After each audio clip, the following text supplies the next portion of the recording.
January 1st, 1921. That day would mark a very special day in the history of Los Angeles.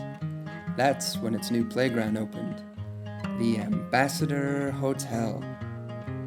Frequented by Hollywood personalities and leaders from around the world, that was the place to be, the hot spot. If you were in LA, you were at the Ambassador. Then there was the Coconut Grove. If you made it to the Ambassador, this was the place you wanted to be.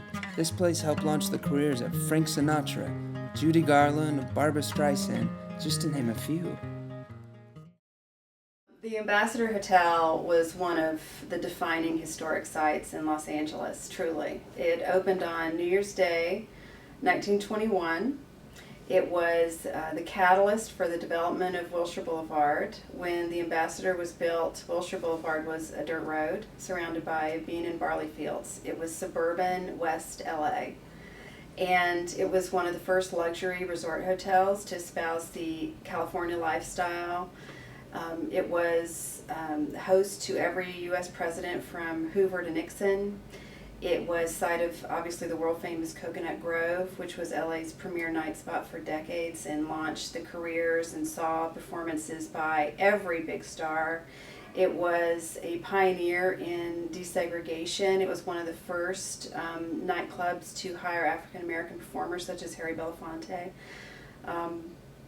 And it was the tragic site of Robert Kennedy's assassination in 1968.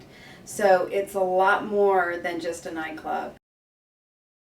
Because I'd grown up with my father telling me that he used to take my mother to the Coconut Grove dancing, and they dated there, and it was like this wonderful place out of the 30s and 40s that was, the heart of kind of a Hollywood scene. It was like the epitome of what California and Los Angeles and Hollywood were all about. This wonderful place that you could go and live a magical experience for a moment. Gone was what once was. The demolition had started.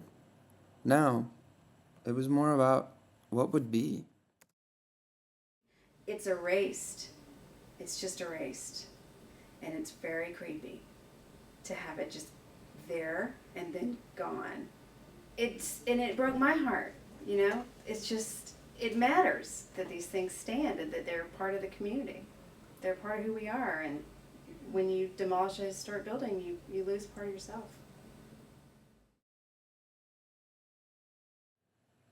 So what happened? With so many memories here, why did we tear it down? There are many possible reasons, but one stands out more than the rest.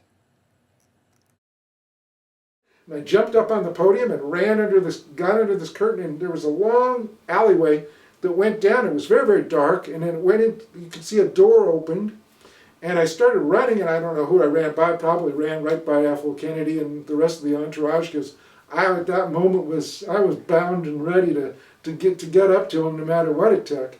And just as I approached this door that was open, I heard this firing begin, and I saw sparks hitting the ceiling inside the room, and I was stunned, and I kind of stopped, and then I looked up because at the door frame, there was a bullet that hit the hinge, and it sparked quite explosively in front of me, and I went, oh my God. People were falling down, and they were screaming and swearing, and people were saying, get the blank out of here.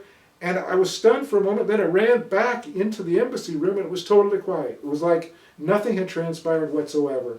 And people were just milling around, and I was like stunned. I just didn't know what to think. And then someone came out and asked for a doctor, and obviously everybody went nuts after that.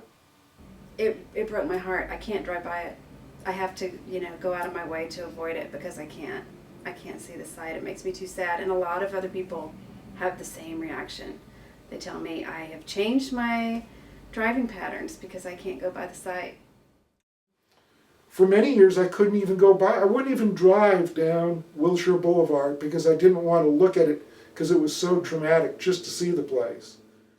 So, even with a dark history, why aren't we trying to remember this place?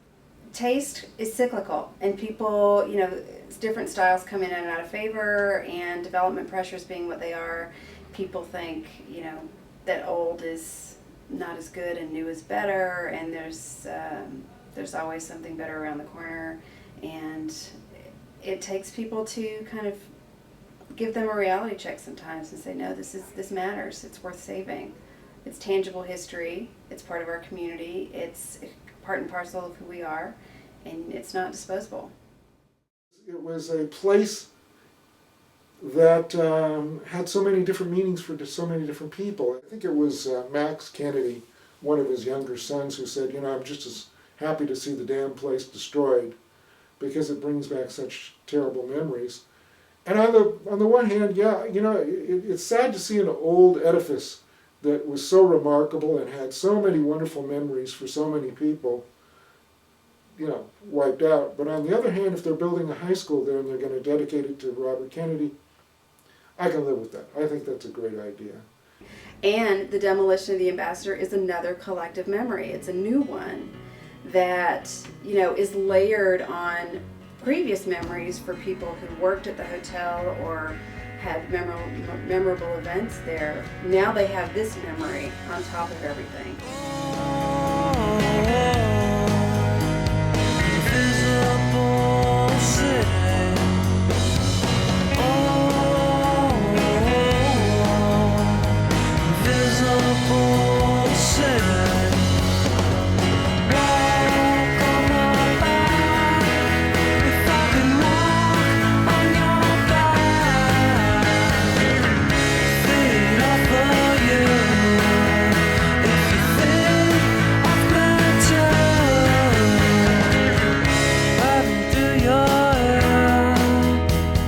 Find